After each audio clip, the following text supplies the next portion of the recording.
kwa matukio mbalimbali yanayoendelea ulimwenguni pamoja na stori za udaku za wasanii mbalimbali ambao wanatoka ndani ya Tanzania na hata nje na mipaka ya Tanzania. Subscribe chini ya video hii na kisha gusa alama ya kengele ili uweze kuwa mtu wa kwanza kupata habari zetu za kiburudani zinazokiki na kumake headline ndani na nje ya nchi ya Tanzania.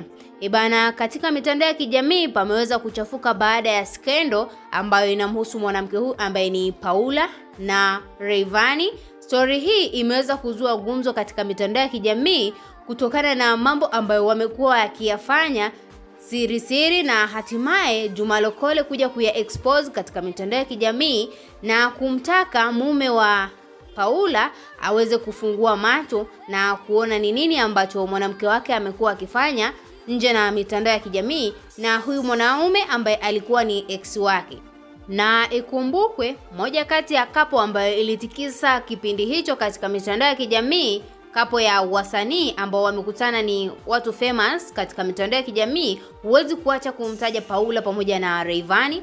Na hatimaye baadaye walikuja ku break up na ikagundulika kwamba mwanamke huyu ambaye ni Paula alikuwa anatafuta tu pesa kwa mzee mzima Rayvanny, na hata hatimaye Rayvanny kuachana na haya mahusiano na huyu mwanamke na kuamua kumrudia baby mama wake ambaye ni Faima. Mpaka sasa hivi haya mahusiano ya Rayvanny pamoja na Faima yapo, ili hali mwanamke huyu ameweza kuvujisha meseji ambazo wamekuwa wakichati na Rayvanny, na meseji hizi Juma Lokole ameamua kuziweka wazi katika ukurasa wa Snapchat akiwa anamtaka mzee mzima Mario aweze kufunguka waziwazi na kuangalia ni yapi ambayo mwanamke huyu amekuwa akiyafanya nje na mitandao ya kijamii.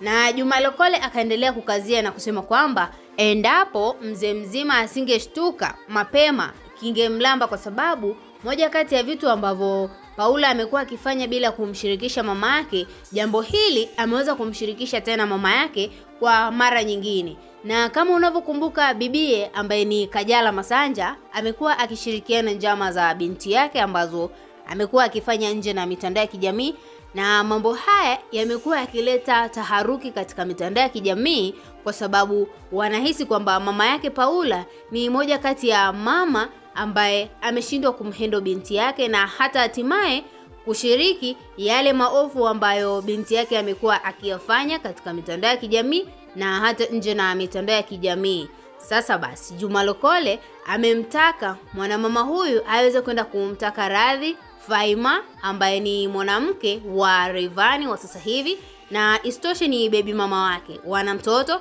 Na hata mpaka sasa hivi Faima ameamua kunyamaza katika mitandao ya kijamii, hajaweza kuonyesha kitu chochote. Je, unahisi Faima hajaona mambo ambayo yamekuwa yakizushwa katika mitandao ya kijamii yakiwa yanamhusu mpenzi wake? Tuachie maoni yako ndani ya comment section, na vile vile usisahau kusubscribe, kulike na turn on notification. Bye bye.